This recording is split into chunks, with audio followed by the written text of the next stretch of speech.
The views and opinions of this broadcast do not reflect the views and opinions of Armed Media, New Productions, and its affiliates. Enjoy the show. No!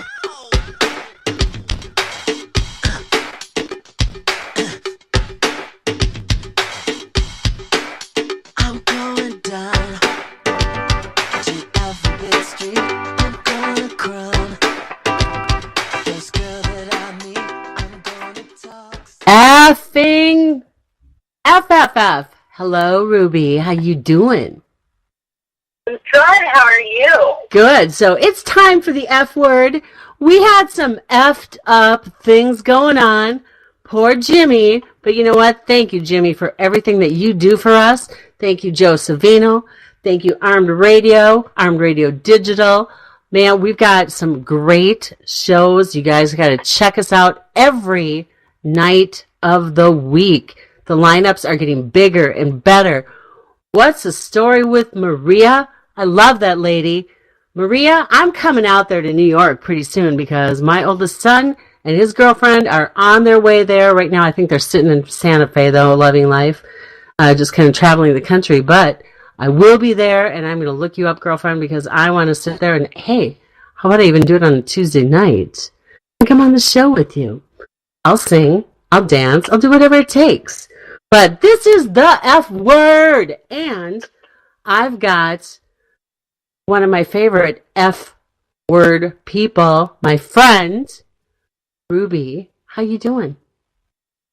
I'm good. Thanks for having me, Kat. Thank you. Last time we were here, I had technical difficulties on my end, but we're here. We're going to talk about just some things that are on our minds that we wanted to do before, but first of all, friend. Ruby, thank you for being my friend. Thanks for being my friend, Kat. Will you be my friend? Will you be my neighbor? I'm like friend requesting you. Be my best friend on Facebook and in real life. Okay, so Forever. Totally, I will. So yes, well, social media, you know what? I didn't even meet you. Most people these days, it seems like they're meeting on social media. You get all these friend requests. Like, who the heck is this person anyway? And I mean, on Facebook, another F word, by the way, folks, if you didn't notice. Seriously, friend requests. I mean, I don't know, Ruby, I know I need you to get on Facebook more, but I get crazy amounts of friend requests where I'm going, who is this person? And I have to look at them really carefully because some of them are creepy and they're creepers. And as soon as if you accidentally say accept, they shoot you a message right away. So we're talking freaky friends on Facebook. Have you had any weird things happen on social media?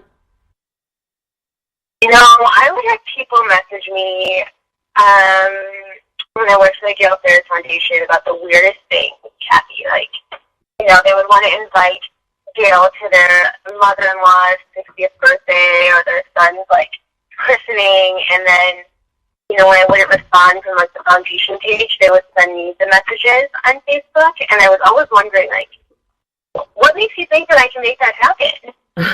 Because you're Ruby. You're Ruby. I guess I should be able to. You got the Ruby, you know, it's Ruby, like the Ruby slippers. Click your heels. You know, say no place like home. And let's talk about this. I want, you know, nobody really knows, and I don't give out people's last names because of the social media kind of aspect a lot of times, but so I'm not going to do that. But let's talk about the, you know, Gail Sayers Foundation because that's how you and I became friends. But also, how you got involved with the Gail Sayers Foundation, I think people want to know because a lot of people, maybe if you don't, you should know who Gail Sayers is. Yeah. So actually, it's a funny story because I wasn't really that into sports before I started working with the foundation. But my friend who I worked with, she knew that I was going to have my daughter and was like, you need to find something that you can, like, be at home with. And you can still work, you can still have, like, your own space and, you know, make some good money on the side. Mm-hmm. She introduced me to one of her best friends, who was Gail's best friend who ran the foundation. So, yeah, the rest, I guess, is history. Okay, so when you met him, I mean, what was he looking for you to do? Did he have other people working there? I remember there was an office somewhere. How did everything get started? I've got a reason. So I've never been to that office ever. He did have somebody else working for him, and she like lived in Pennsylvania, so I don't think she really ever was around either. So he was really used to working with somebody remotely. Okay. The nice thing about that is like there's so much to do, and you are kind of like always working. So you don't really have like, you don't really have like I'm done at this time, but you get so much done. Mostly I did event planning and fundraising, and there was never really a start or a stop time. So I felt like I was constantly working, but the foundation did so much good for public schools in Chicago that needed help in the technology sector. So yeah, I mean, when you're working for something like that, it doesn't feel like work. Right. It's something that you're passionate about. Well, you're having fun is what you're doing. I mean, and you're doing something that is like I say, if you love what you do, you'll never work a day in your life. And if you're doing something on top of that that's helping people or helping kids, for that matter, or vets, that's another one for me, or seniors, or I don't know, anybody. But if you're helping somebody and making a difference, when you lay down, me, I barely sleep, but when you lay down at the end of the day and you think about it, it's like you can feel pretty much, here's another F word, fulfilled about what you're doing. That's so true. So there's something kind of very genuine and like rewarding in of itself. You're right, fulfilling in of itself, knowing that you're doing something every day that helps somebody else. Exactly. Well, and if you can make a living doing that, I mean, you really aren't working. I mean, you're always going to have moments, you're going to have days where you're going to deal with difficult people. But, Ruby, tell me about, like, an event that you felt, F word, the most fulfilled by setting up. I mean, the event planning aspect is something that I'm not good at. So, I mean, it takes special talents. But what was it that you did that you felt made the biggest difference? I think it was, we had a gala. And actually, I think, Cathy, this is the one that you came to. I loved it. How I met you.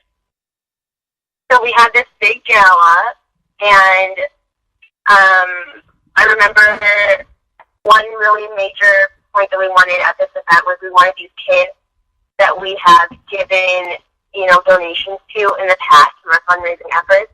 We had a whole bunch of these kids come to this event. And I don't know if you remember, Cathy, but some of them spoke. Yes, I do. And it's like, that was the most fulfilling, I think, because, it's always fun to get the celebrity aspect, the big, bears. We had tons of memorabilia. That stuff was always fun, but this was something different. This made it all seem worthwhile, because all of your hard work is right there in front of you. And you're just so happy and so appreciative, and just, it makes all the difference for them. So that was probably my favorite one, and that was at the Hyatt, and it was really fun and fancy. Yes, it was. For me, 'cause, I was the one running around without my shoes on. You looked absolutely stunning. You looked absolutely beautiful. You were so wonderful to me. So everybody, I went down there to Chicago by myself because I'm so shy and demure. But Ruby was so sweet. She put me at her table, made me feel at home. That's in itself, I mean, being able to do that for a complete stranger by inviting me, saying you don't have to pay for a ticket, you're coming so far. Carl Eller, who was on the Vikings, he had gotten the invitation and he couldn't make it, so I decided to represent because we were just coming out with Hall of Fame Financial, and that's another F word, the financial part of it. But man, I tell you what, that was when I fell in love with Chicago. It was my first time, and I was there for 24 hours? about, maybe a little bit longer. Yeah. And folks, in that 24 hours, I'm very proud to say I became a regular at Ditka's. I did. In That's one, like a lifelong dream of mine, Kathy, and you were here for 24 hours, and it happened for you. I know, isn't it funny? I walked in, because I stayed at the Whitehall, because that's where you guys recommended, so I stayed there, and I had plenty of time. I got there early, and I wanted to walk around. I was like, there was this show, it's way before your time, it was called That Girl, and I'm walking around looking at Chicago, and I'm just like, oh my God, the tall buildings. I mean, I'm a country mouse in the city. It's crazy. And I'm looking around, and all of a sudden I see the Ditka's sign, because it's right through the alley. So it's around the corner. I'm like, oh my God, I gotta go. So I went in there, and of course I go to the bar. Of course I had to buy some cigars and everything, but I sat there and talked to everybody and said, oh yeah, this, Gail Sayers, blah, blah, blah. Going to that. I ended up there 3 times in one day.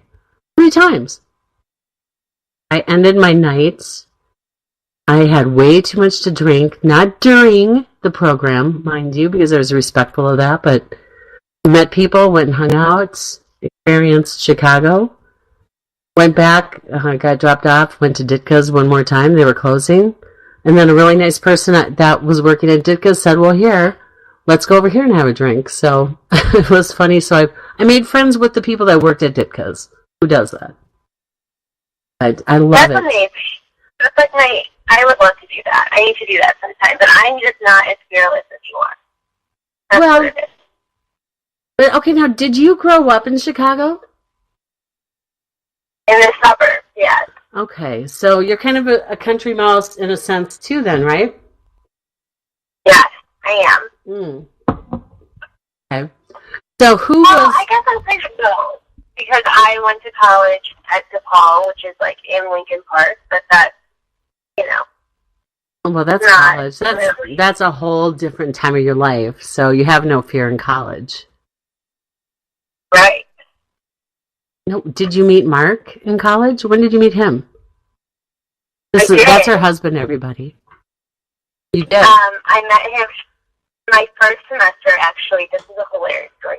My first semester of college, I went to ISU, which is in Bloomington Normal. And within 2 weeks of being there, actually the first weekend I was there, I went to this party, and I got a drinking ticket. And the man who opened the door for the police is the man I married. Ah, so he's the one that got you arrested or got the ticket for you by opening the door? Yes. Thanks, Yes. Mark. Oh, that's funny. No. And then I was like, listen, I can't live in this town anymore. I need to go back to the city. So I left. I remember like filling out the application and like getting accepted like within a couple months. And I was like, okay, so I'm done here. I didn't talk to him for a long time. Kind of forgot who he was. And I said, I probably shouldn't have said that, but it's true. He's not going to listen. And then he found me on Facebook. No way. Yeah. So See, we I have have Facebook friends. No. So maybe he was a creepy Facebook friend. He was. Oh, he's a creeper. It was- it Ew, was he really stalked strange. you, Ruby. Ew. What are we going to do about him? It was like 6 years later. What? He, Seriously, messaged that long? me. He never forgot Yeah, it you. was that That's long. sweet. That's really sweet. Is So, it? It's kind of creepy. so wait, you mean to tell me that he didn't like instantly send you a message of his down there area? Because I get that a lot. Yeah. I'm not proud to say, but it's like, really, people, you want to get deleted? Send me a dick pic because I'm going to Oh my delete God. you. People you don't know doing that, it's crazy. Like, oh, okay, wait. That really makes me want to talk to you. Really? Wow. There is this show on Netflix, Kathy, that I think I may have mentioned to you before, and it's called Age Gap Love. Okay, And tell us about it. I need to. I need to hear You about have to this. hear. You guys just, I mean, this show, and it's ridiculous, but you have to watch it when you have a chance, because and I feel terrible saying this, because by no means do I think I'm some great catch or anything, but the people on this show, I don't know where they found them. They are the most ridiculous people. And, Well, tell me about a couple.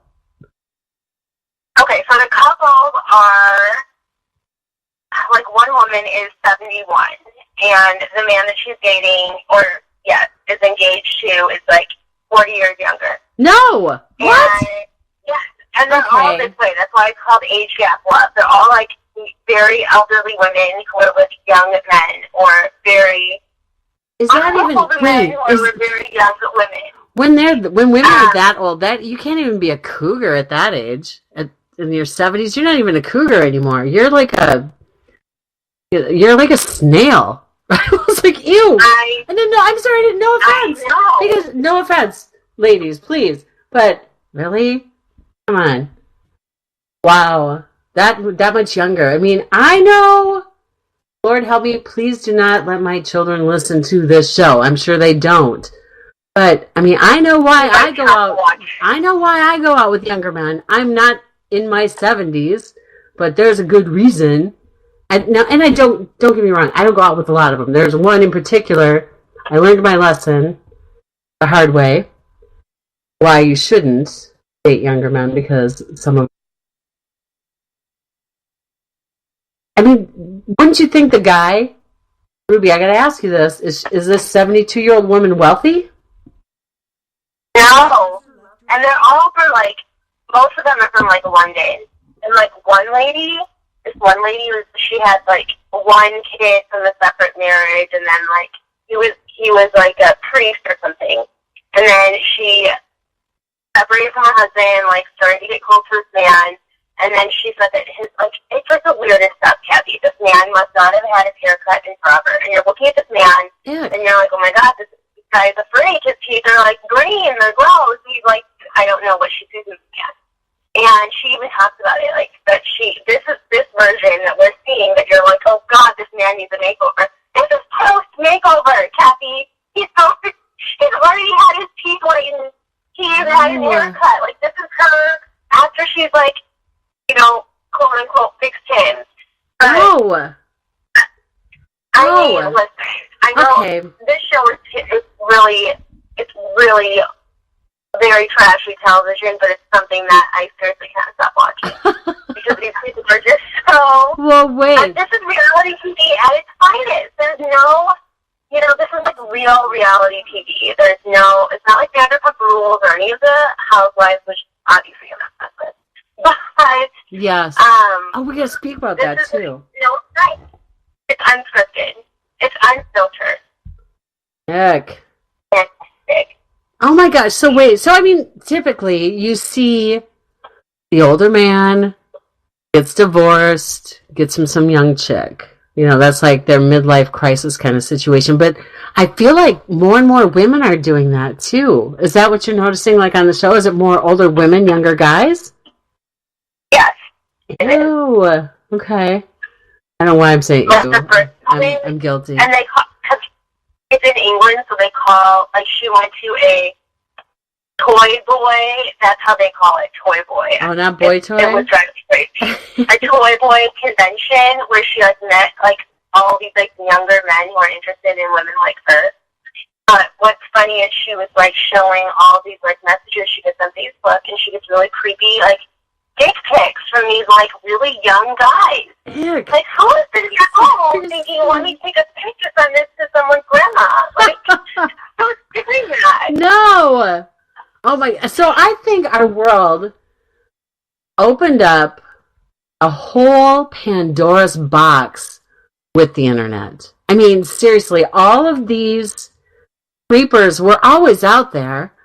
But they were the ones that were standing on the corner exposing themselves when you walk by. I mean, not that I saw many of those. If I did, I'd point and laugh. But, I mean, now they do it online.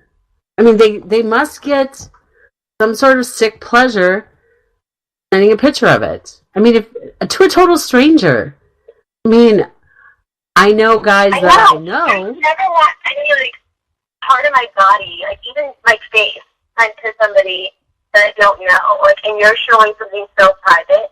Ugh, these people are so gross. But you're right. It's like, how would they go around, like, just flashing people before the internet? What would happen? Right, I know. I think there was, I mean, And I wonder what effect it has, like, on... I mean, this would be something to think about. Not that I have time to do it, but, I mean, think about what does that do to, like, rape? I mean, did it increase or decrease? You know, the violence. I wonder, because, you can kind of take care of things, but you can also get more frustrated. That's another F word, by the way, folks. I don't know. Weird. So, I want to hear something. So, speaking of age difference, I mean, what's the oldest guy you've ever dated? Me. Or what's the biggest age difference? 22. Mm-hmm. When I was 22, I dated somebody who was 36, and that was the biggest. I guess that's a lot. 14 years. Yeah, that's impressive, because when I was 22, I was seeing somebody that was 40. And everybody had fits. Oh my God. Hey, that's 4 years, girl. In fact, I was engaged to him. I moved out to California with him. He was only 4 years younger than my mother. People weren't happy, but I was in love, blah, blah, blah. Of course, it didn't work out. I came back home. Hello. Typically, that stuff's not going to last, ladies.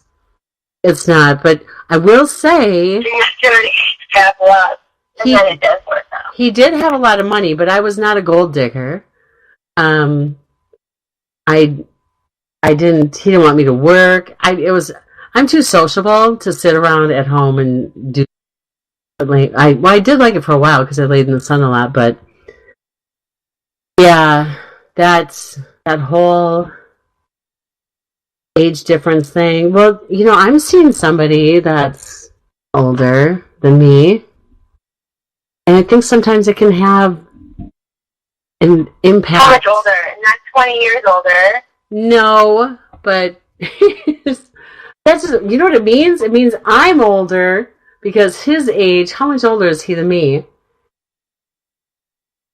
Well, 12 years older. Or 13 years older. That's not bad. That's not bad. Except for, my kids met him and they liked him. But one of my sons said, "Oh, does he remind you of Grandpa because he falls asleep all the time?" Oh. So it's like, well, it's kind of nice though when I'm tired, so because then I can just go, I don't have to entertain. I can just take a nap. I think it's better to have somebody that falls asleep than somebody who never falls asleep. You have to stay up, and that was at least that's when I go into that. I fall asleep all the time. Oh, I know. I'm hoping. Well, you kind of have a really good reason though. You got a couple little kids there that wear your ass out. So, but I was always this way. Were you? See, and I was always the no nap person. Okay, well, here's an example. Chicago. Went there last November. I brought my son Austin and his girlfriend Shelby, and oh my God, I maybe got 3 hours of sleep. So we flew down there, got there really early, met up with Keaton and Francesca. They were just back in the country from traveling all over the place. And we ended up going out. Austin and Shelby, we got a room. They took a little nap. I'm not good at napping during the day. I used to, every once in a while I can. I took no nap. We went to the bars that I really like, that a friend of ours had brought me to before. Had a blast. Keaton and Francesca left. They were tired. I get it. They had jet lag. You're excused. Austin and Shelby were at the Lodge in Chicago. Blast! The most fun people around. And I'm drinking, and of course I met a guy, so I'm having fun talking to him. My 23-year-old son's like, "Mom, let's go!" 3 o'clock in the morning.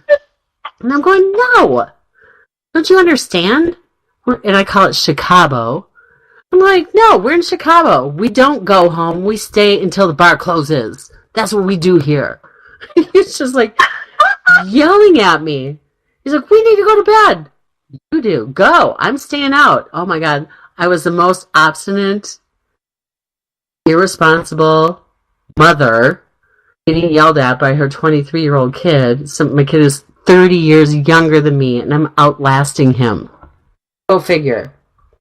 But that's, but now it's like during the week, I just want to sleep, and I have to get up and work. If I can stay out all night, I will. But I have to be doing things. Otherwise, sleep. But, okay, so let's go back, because we were talking about friends, Facebook, Ruby, this age difference thing. So I dated somebody. Let's talk about guys that use women. Because I went out with one of them for a while. He used me. He lied to me. He stole from me. I mean, what makes people... I want to hear what people think about that, because why are women so stupid, me, I'm talking about right now, to actually believe people? You like to think the best of people. I mean, I was talking to another male friend tonight, and he said, don't let what happened with that person bait you for other people. But it kind of did. Because I really am so bothered by it that it is hard to really completely open up to someone else. How do you fix that? I don't get it. This guy is like, right? And you met, and everybody, she met this guy too. She met this guy over a year ago. He was really gross, though, Cathy, because remember he wanted to eat those frog legs, and nobody else wanted any, and he was forcing it down everyone's throat. Ick. But you know what? I'm going to say this. Yes.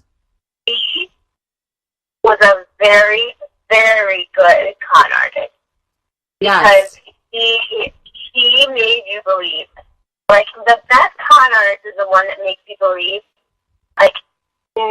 beyond a shadow of a doubt, that they are who they are. Right. And he did that. He was laying it on thick. Mm-hmm. And then come to find out, all this crazy stuff about him. Right.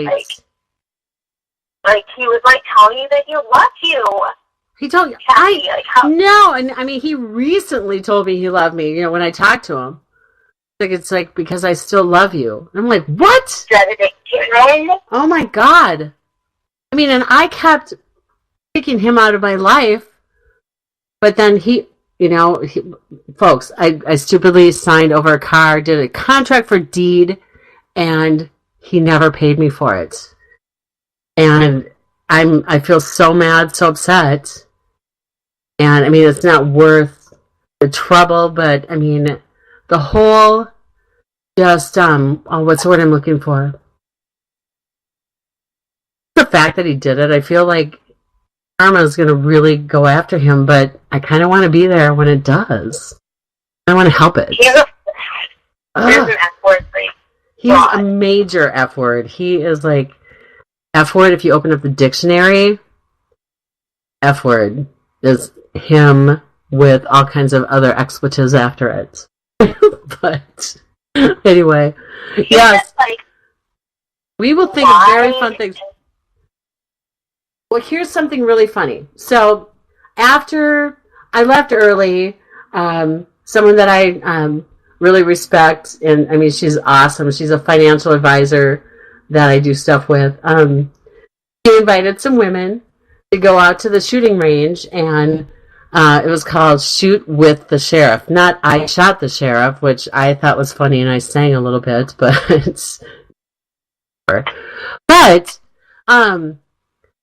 we were at the shooting range. And so all of us girls, we got to pose like Charlie's Angels, and we were shooting all these things. But they did this, and oh my God, I did a really good job.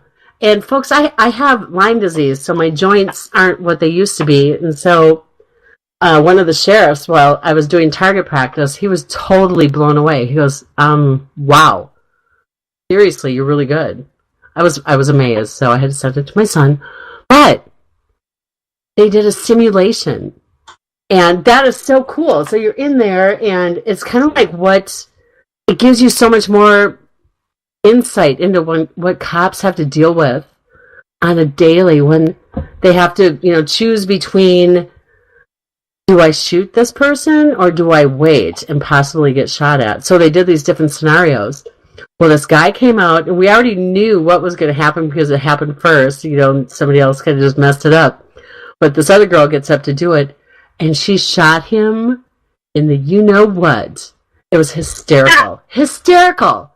And, we were laughing so hard. So then we're doing this group text, and afterwards I go, I have an ex-boyfriend that stole from me. Can I tell you where he's going to be? It was like, oh my God. Honestly, I think women, ladies, we need to stand together, man. And we all need to be armed, because guys like this who steal, who take advantage, someday, they'll just show up at your house, and I'm sorry, I had to protect. No, I would never do that. It was hysterical. Just seeing that that's where she aimed for. Hello, can we say we're a little bit bothered by some men? I think all but 2 of the women there were single. That tells you something.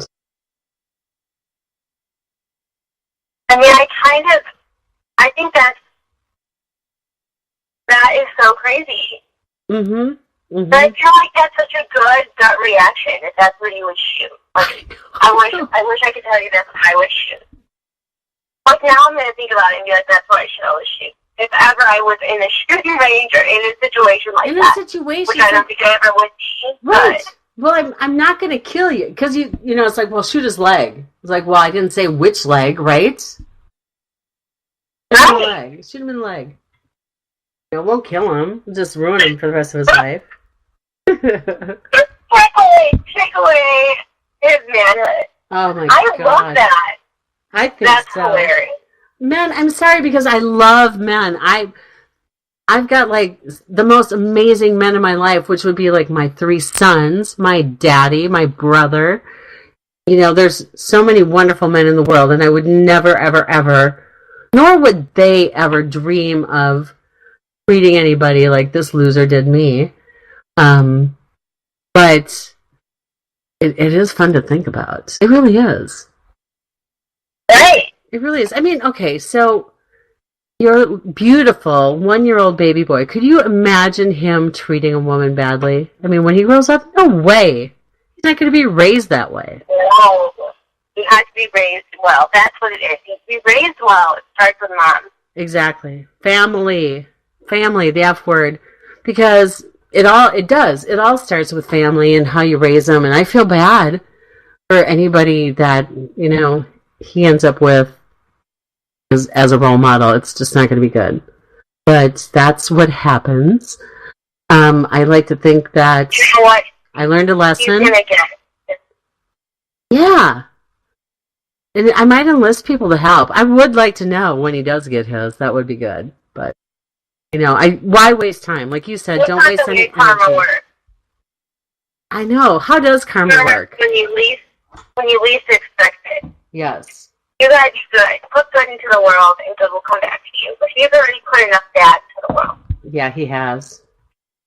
Well, he's put enough bad into the world that his children and his children's children are going to, unfortunately, have to pay for it, probably. So that sucks. Like, how can you... I just wonder, like, what he feels every day, like, getting into that car. I know. Because How can he even, like, compare it? Or, yeah, I know. I even said that. I talked to him one time, and he hung up on me. Like, okay.